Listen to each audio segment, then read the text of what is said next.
আমরা কিছু problem solve করার চেষ্টা করি। এখানে দেখো দুইটা ভেক্টর দেওয়া আছে, এ ভেক্টর এবং বি ভেক্টর। বলছে বি ভেক্টরের দিকে এ ভেক্টরের লম্ব অভিক্ষেপের মান নির্ণয় করতে। কার লম্ব অভিক্ষেপ? এ ভেক্টরের। এ ভেক্টরের লম্ব অভিক্ষেপের মান আমরা এই সূত্র থেকে বের করতে পারবো। হ্যাঁ, এই সূত্র থেকে যদি আমরা বের করি কি হবে, এ cos θ।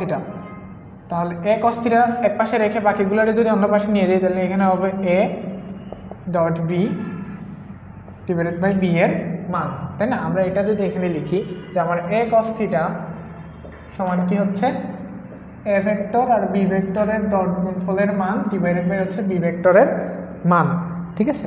আচ্ছা, এখন তাহলে আমার প্রথম কাজ কি, এ ভেক্টর এবং বি ভেক্টরের ডট গুণফল বার করা। তো এ ভেক্টর আর বি ভেক্টরের ডট গুণফল আমরা বের করতে পারি, আমরা ভিডিওতে শিখছিলাম। গত ভিডিওতে আমরা ডট গুণফলের মান বার করা শিখছি, 10i plus 8j minus 8k। Dot গুণফল করবো আমি কার সাথে, 5i plus 6j plus 9k। আচ্ছা, আমরা এখানে প্রসেসটা জানি, 10 ইন্টু 5 হবে 50 প্লাস 8 ইন্টু 6 48 মাইনাস 72, 8 ইন্টু 9, তাহলে এখানে হচ্ছে 98 মাইনাস 72 হবে 26। আচ্ছা, তো আমাদের এ আর বি ভেক্টরের আমরা ডট গুণন কমপ্লিট হইলো। এখন আমরা বি ভেক্টরের মান নির্ণয় করতে হবে। তো বি ভেক্টরের মান আমরা কীভাবে নির্ণয় করি, আমরা মডুলাস মান নির্ণয় করি, অথবা শুধু বি লিখতে পারি আমরা রুট ওভার বি ভেক্টরটা কি 5/6j 9k। তাহলে এখানে আমার হবে 5 square plus 6 square plus 9 square. তো 5 স্কোয়ার কত, 25, 36, 81। তো এটার মান কত হবে, আমরা একটু ক্যালকুলেটরে দেখি। 25 plus 36 plus 81 root over 142, root over 142। তাহলে আমার এই জায়গায় আমি যদি মানগুলো বসায় দেই, আমার উপরের মান হচ্ছে 26 আর নিচে যেটা আসছে সেটা হচ্ছে রুট ওভার 142। তাহলে এটাই হচ্ছে আমার এ ভেক্টরের লম্ব অভিক্ষেপ কোন দিকে, বি ভেক্টরের দিকে। বি ভেক্টরের দিকে এ ভেক্টরের লম্ব অভিক্ষেপের মান হচ্ছে এটা, আমরা খুব সহজে বার করতে পারি। তাহলে ঠিক উল্টা প্রসেসে আমরা নিচের ওইটার মান বার করতে পারবো না। আরেকটা প্রশ্ন যে আছে, এ ভেক্টরের দিকে বি ভেক্টরের লম্ব অভিক্ষেপ নির্ণয় করতে হবে। তো এই ক্ষেত্রে আমরা কি করব, আমরা এইটার মান তো ঠিক আছে, আমরা এই জায়গায় শুধু এ ভেক্টরের মানটা নির্ণয় করব। তো আমরা এই জায়গায় যদি এ ভেক্টরের মান নির্ণয় করি, এ ভেক্টরটা জানি কত, root over 10 square plus 8 square plus minus 8-এর উপরে স্কোয়ার। আচ্ছা, তো এটা হবে 164 plus 64, 100 plus 64 plus 64 root over 228, root over 228। আচ্ছা, তো কেন আমি এ ভেক্টরের মান নির্ণয় করলাম, কেন বি ভেক্টর রেখে আমি আগে তো বি ভেক্টরের মান নির্ণয় করছিলাম, এখন কেন এ ভেক্টরের মান নির্ণয় করলাম? কারণ আমার এখনের যে সূত্র অ্যাপ্লাই করতে হবে সেটা হবে বি ভেক্টরের লম্ব অভিক্ষেপ। তাহলে বি ভেক্টরের লম্ব অভিক্ষেপ মানে কি, বি cos θ। তাহলে বি cos θ এক পাশে রাখলে আমার ওই পাশে যাবে হচ্ছে A dot B divided by হবে এ ভেক্টরের মান। তাহলে বি cos θ মান যদি আমি নির্ণয় করতে চাই, আমার এ ডট বির মান হচ্ছে 26 ডিভাইডেড বাই এ ভেক্টরের মান হচ্ছে রুট ওভার 228। তাহলে আমরা দ্বিতীয় প্রশ্নের আনসারটাও পেয়ে গেলাম যে এ ভেক্টরের দিকে বি ভেক্টরের লম্ব অভিক্ষেপ। আর একটা সহজ প্রবলেম আমরা সলভ করার চেষ্টা করি। এখানে দুটো ভেক্টর দেওয়া আছে, এ ভেক্টর এবং বি ভেক্টর, তাদের মধ্যবর্তী কোণের মান নির্ণয় করার জন্য বলছে। আচ্ছা, তো এটার যদি আমরা সলিউশন ট্রাই করি, মধ্যবর্তী কোণ নির্ণয় করতে গেলে ধরো আমাদের ওই যে ডট গুণনের যে সূত্র আছে না, ওইটা আমরা একটু লিখি, এ বি cos θ। তাহলে এই থিটার মানটা কি, এ ভেক্টর ধরো এদিক বরাবর, বি ভেক্টর ধরো এদিক বরাবর, তাহলে এই দুইটা ভেক্টরের মধ্যবর্তী কোণটাই তো থিটা ছিল। তাহলে এই দুইটা ভেক্টরের মধ্যবর্তী কোণের মান নির্ণয় হয়ে যাবে যদি আমরা থিটার মানটা নির্ণয় করতে পারি, তাই না? আচ্ছা, তো সবার প্রথমে আমাদের কি করতে হবে, এই দুইটার ডট গুণন করতে হবে। তো এই দুইটার যদি আমরা ডট গুণন করি, এখানে না করে এখানে করি 2i 2j minus k 6i minus 3j plus 2k। তো এটার সাথে এটা গুণ হবে 12 প্লাস মাইনাস 6 মাইনাস 2, তাহলে এখানে হচ্ছে আমাদের 4। ওকে, এবার আমাদের বের করতে হবে কি এ আর বির মধ্য মানটা বের করতে হবে, তাই না? আচ্ছা, তো এখানে যদি আমি একটু সাজাই এরকম cos θ সমান কি হবে, এ আর বি নিচে চলে গেলে এ ভেক্টর আর বি ভেক্টরের ডট গুণন এবং এ আর বি এর মান। ওকে, তাহলে এ আর বি এর মান যদি আমি নির্ণয় করি এ মডুলাস কি হবে √2 square plus 2 square plus minus 1। তো এই ক্ষেত্রে আমাদের 4 প্লাস 4 1 √9 সমান হবে 3। বি এর মান যদি আমরা নির্ণয় করি বি ভেক্টরের মান হচ্ছে আমাদের √স্কয়ার প্লাস মাইনাস 3 উপরে স্কয়ার প্লাস 2 উপরে স্কয়ার, তাহলে √36 9 প্লাস 4 √49 যা হচ্ছে 7। তাহলে এই দুইটা মান যদি আমি এখন এখানে বসায় দিই, আমার এ ডট বির মান কত আসছিল 4 এবং এ আর বির মান হচ্ছে 3 × 7, তাহলে 4/21।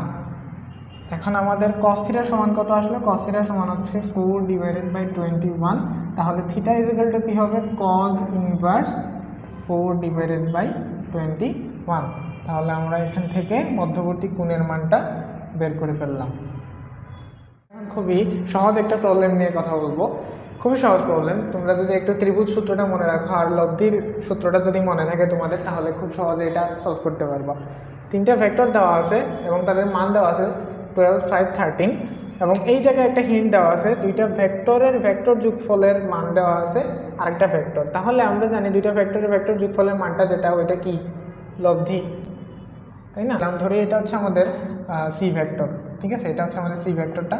তাহলে যে এ আর বি হবে ওইটা হবে এদিক বরাবর একটা এদিক বরাবর একটা, ঠিক আছে। তাহলে এটা হচ্ছে এ ভেক্টর, এটা হচ্ছে বি ভেক্টর, এরকমই তো কিছু একটা। আমারে বলছে এ আর বি ভেক্টরের মধ্যবর্তী কোণটা কত সেটা নির্ণয়ের জন্য। তাহলে আমরা ত্রিভুজ সূত্র যদি অ্যাপ্লাই করে বুঝতে পারি আমাদের সি ভেক্টরটা হচ্ছে লব্ধি ভেক্টর, তাহলে এখান থেকে আমরা লব্ধির সূত্র অ্যাপ্লাই করতে পারি। যেমন আমার যে সি ভেক্টর আছে ওইটার মান কত, সি ভেক্টরের মান হচ্ছে 13। আচ্ছা, আমার লব্ধির যে সূত্র সেটা কি, লব্ধির সূত্রটা হচ্ছে r square P square plus Q square plus 2pq cos alpha, এরকম না? আচ্ছা, তো লব্ধির সূত্র যদি এরকম হয়, আমাদের লব্ধি সমান কি আছে 13 সি 13 স্কয়ার প্লাস পি হচ্ছে আমাদের এই জায়গায় যে দুইটার মধ্যে যে কোনো একটা ধরলেই হবে 12 12 square plus 5 square plus 2 × 12 × 5 cos alpha. আমাদের আলফার মানটা দরকার, দুইটা ভেক্টরের মধ্যবর্তী কোণ আলফা, তার মানটা দরকার। আমরা 13 স্কয়ার সমান জানি 169 সমান হচ্ছে 144 প্লাস 25 প্লাস 2 × 12 × 5 120 cos আলফা। তো এই জিনিসটা যদি আমরা এখানে করি 169 plus 144 169 is equal to 144 plus 25 সমান হবে 169 120 cos আলফা। এটা যদি এই পাশে চলে আসে তাহলে 0 হয়ে গেল, তাহলে আমাদের এখানে cos alpha is equal to থাকবে হচ্ছে 0 আলটিমেটলি। তাহলে cos আলফা, cos কত ডিগ্রির মান 0, cos 90 ডিগ্রির মান 0, তাহলে আমার cos 90 ডিগ্রির মান যদি 0 হয় তাহলে আলফা is equal to হবে 90 ডিগ্রি। তার মানে এখানে যে এ আর বি ভেক্টর আছে তাদের মধ্যবর্তী কোণটা হচ্ছে 90 ডিগ্রি। তো আমরা জিনিসটাকে এইভাবেও লিখতে পারি যে একটা ভেক্টর এ, এটা হচ্ছে এ ভেক্টর এবং এটা হচ্ছে আমাদের বি ভেক্টর, এবং এই জায়গায় হবে তাদের যে লব্ধিটা সি ভেক্টর। তাহলে এই বি ভেক্টরটারে যদি আমি এদিক বরাবর টান দিই তাহলে তাদের মধ্যবর্তী কোণটা হচ্ছে 90 ডিগ্রি। আচ্ছা, আমরা ভেক্টরের কোণ নির্ণয় করা নিয়ে একটু কনফিউজড হয়ে যাই মাঝে মাঝে। কিভাবে কনফিউজড হয়ে যাই? ধরো সহজে বলে দিল যে আমার একটা ভেক্টর এদিক বরাবর ক্রিয়াশীল আর একটা ভেক্টর এদিক বরাবর ক্রিয়াশীল। ধরো মধ্যবর্তী কোণ আমার 45 ডিগ্রি, তাহলে এটা হচ্ছে এ ভেক্টর, এটা হচ্ছে বি ভেক্টর। এ ভেক্টর আর বি ভেক্টর মধ্যবর্তী কোণ কত? 45 ডিগ্রি। তাহলে আমরা এই জায়গা থেকে সহজেই বুঝে ফেলতে পারি 45 ডিগ্রি। এবং কোণ বার করার ক্ষেত্রে আমাদের একটা জিনিস মাথায় রাখতে হবে, এই ভেক্টরটা যে বিন্দুতে স্টার্ট হয়েছে এবং এই ভেক্টরটা যে বিন্দুতে স্টার্ট হয়েছে তারা দুইটা স্টার্টিং বিন্দু যেন এক হয়, ঠিক আছে? অথবা আমরা এটার বাংলা বলি পাদবিন্দু। এ ভেক্টরের পাদবিন্দু এবং বি ভেক্টরের পাদবিন্দু যেন একই বিন্দুতে থাকে, তখনের ক্ষেত্রে আমরা তাদের মধ্যবর্তী কোণটা এভাবে নির্ণয় করতে পারি। সমস্যা হয় ওই সময়ই যখন আমাদের এদিক বরাবর একটা ভেক্টর আছে এবং আরেকটা ভেক্টর আছে আমাদের ধরো এই দিক বরাবর, ঠিক আছে? এখনের ক্ষেত্রে এটা ধরো আমাদের পি ভেক্টর আর কিউ ভেক্টর। আমি বললাম পি আর কিউ এর মধ্যবর্তী কোণ কত? মধ্যবর্তী কোণ কত? এই ক্ষেত্রে আমাদের কি হবে? আমি তো বলছি এই ভেক্টর কিউ ভেক্টরের পাদবিন্দু হচ্ছে এইখানে, পি ভেক্টরের পাদবিন্দু হচ্ছে এই জায়গায়। তখন এর ক্ষেত্রে আমরা কিভাবে নির্ণয় করব? আমি যদি আরো বলে দিই যে না, এই জায়গায় যে আমার কোণটা আছে এটা হচ্ছে আমার 30 ডিগ্রি, ঠিক আছে? এই জায়গায় যে কোণটা সৃষ্টি হয়েছে সেটা 30 ডিগ্রি। এখন তোমরা অনেকে আনসার দিয়ে দেবে যে ভাই এই জায়গার কোণটা হচ্ছে আমার 30 ডিগ্রি, পি আর কিউ এর মধ্যবর্তী কোণ হচ্ছে আমার 30 ডিগ্রি। না, পি আর কিউ এর মধ্যবর্তী কোণ আমার 30 ডিগ্রি না, কারণ আমি আগেই কন্ডিশন দিয়ে দিছি যে দুইটা ভেক্টরের পাদবিন্দু এক জায়গায় হতে হবে, তখনই গিয়ে আমরা তার কোণ নির্ণয় করতে পারবো, তাই না? তো এই জায়গায় দেখো কিউ ভেক্টরের মাথা এখানে, পি ভেক্টরের পাদবিন্দু এখানে, তাহলে কি দুইটা ভেক্টরের পাদবিন্দু এক জায়গায় হইল? না। তার মানে আমাদের প্রথমে কি করতে হবে? দুইটা ভেক্টরের পাদবিন্দুর এক জায়গায় আনতে হবে, তারপরে আমরা তার কোণ নির্ণয় করতে পারবো। তো আমরা এই ভেক্টরের যে ডিরেকশন আছে, ডিরেকশন অনুযায়ী আমরা তাকে টেনে নিচে নামাই দিতে পারি।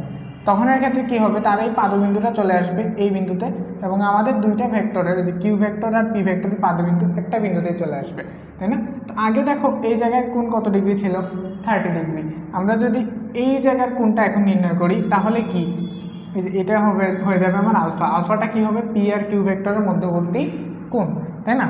তো পি আর কিউ ভেক্টরের মধ্যবর্তী কোণ যদি আমি আলফা এই জায়গা থেকে পেয়ে যাই, এখন আমারে বলো এটা একটা কি? সরলরেখা। সরলরেখার যে একটা কোণ আছে ধরো এইভাবে, সরলরৈখিক যে কোণটা ওইটা আমরা কত ডিগ্রি হয়? 180 ডিগ্রি, ঠিক আছে? তাহলে আমার 180 ডিগ্রি থেকে এই কোণটা বাদ যাবে, তাহলে 30 ডিগ্রি কোণটা কি হয়ে যাবে? বাদ যাবে। এবং আমার এটাকে তো আমি নিচে নামিয়ে দিলাম। 30 ডিগ্রি কোণ যখন বাদ যাবে তাহলে আলফা ইকুয়াল টু কী হবে? 180 ডিগ্রি মাইনাস 30 ডিগ্রি। তাহলে 180 ডিগ্রি মাইনাস 30 ডিগ্রি হলো কত? 150 ডিগ্রি, ঠিক আছে? এখন আমি যদি তোমাদেরকে আরেকটা কোয়েশ্চেন দিই এরকমই, একটা ভেক্টর এদিক বরাবর ক্রিয়াশীল এবং আরেকটা ভেক্টর এদিক বরাবর ক্রিয়াশীল, এটা হচ্ছে ধরো আর ভেক্টর, এটা ধরো আমাদের এস ভেক্টর। তাহলে আর আর এস ভেক্টরের এই জায়গার কোণটা হচ্ছে আমাদের 45 ডিগ্রি। আর আর এস ভেক্টরের মধ্যবর্তী কোণ কত? এই জায়গায় আমি প্রশ্নটা তোমাদের এখানেই দিয়ে দিই। আর ও এস ভেক্টরের মধ্যবর্তী কোণ কত? এই কোয়েশ্চেনটা যদি তোমাদেরকে করি এই প্রশ্ন থেকে, দেখি তোমরা আনসার করতে পারো কিনা।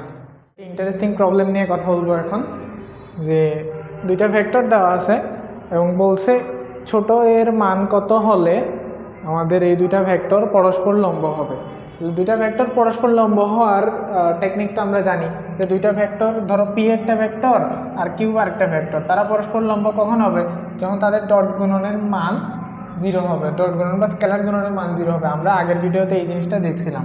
তো এই সূত্র যদি আমরা এই ক্ষেত্রে অ্যাপ্লাই করার চেষ্টা করি, পরস্পর লম্ব হইলে আমরা জানি 0, তার মানে আমরা এই দুইটা ডট গুণনের মান 0 ধরে ফেলবো, ধরে আমরা এই এর মানটা নির্ণয় করব, ঠিক আছে?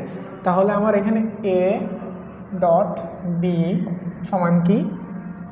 2i প্লাস 2j মাইনাস কে ডট হবে এ আই প্লাস জে।